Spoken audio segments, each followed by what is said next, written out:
दोस्तों, आज के इस वीडियो में कक्षा 12 के विद्यार्थियों के लिए समाज शास्त्र का ये महत्वपूर्ण मॉडल पेपर रहेगा जो हल करवाएंगे।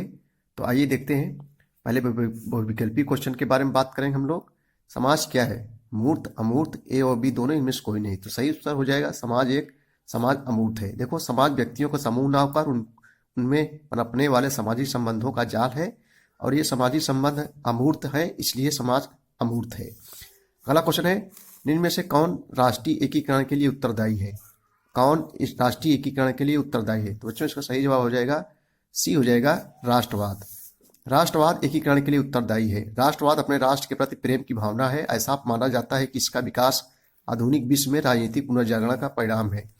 वर्ष 2011 की जनगणना के अनुसार भारत में नगरीय जनसंख्या का प्रतिशत निम्नलिखित में से क्या है? तो ये जो है 31.80% है। इसका सही जवाब जो है बी हो जाएगा। वर्ष 2011 की जनगणना अनुसार भारत में नगरीय जनसंख्या प्रतिशत कितना है? 31.80% है।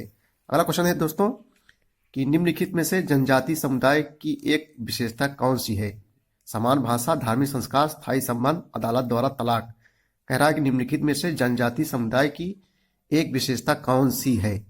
तो इसका सही जवाब फ्रेंड्स हो जाएगा, समान भाषा हो जाएगा। क्या हो जाएगा फ्रेंड्स?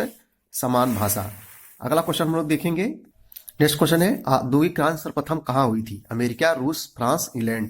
तो औद्योगिक क्रांति सबसे पहले इंग्लैंड में हुई थी। देखो, औद्योगिक क्रांति सर्वप्रथम इंग्लैंड यानी ब्रिटेन में वर्ष 1760 के आसपास हुई थी। अगला क्वेश्चन हम देखेंगे, सामाजिक परिवर्तन के सांस्कृतिक कारकों का समर्थक कौन है? सामाजिक परिवर्तनों के सांस्कृतिक कारकों का समर्थक कौन है? तो इस कौन है? सोरोकिन है।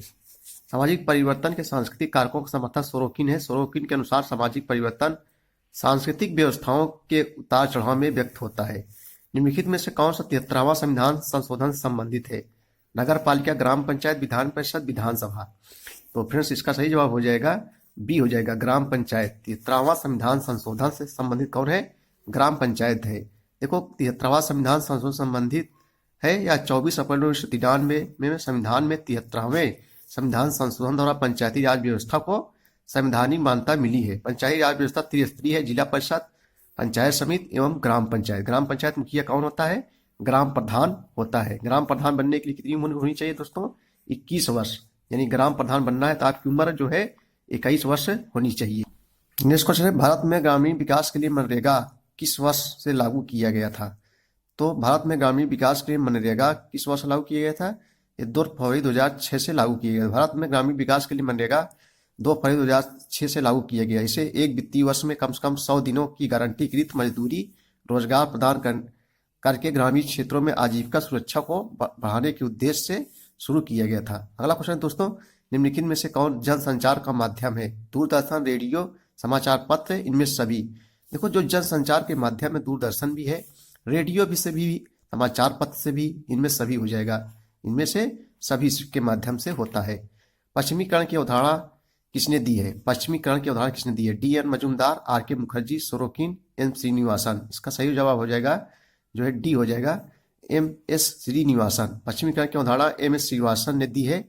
पश्चिमीकरण एक प्रक्रिया है जिसमें पश्चिमी देशों के तौर तरीके अपनाए जाते हैं। अब हम लोग अतिलोकिक प्रश्न देखेंगे।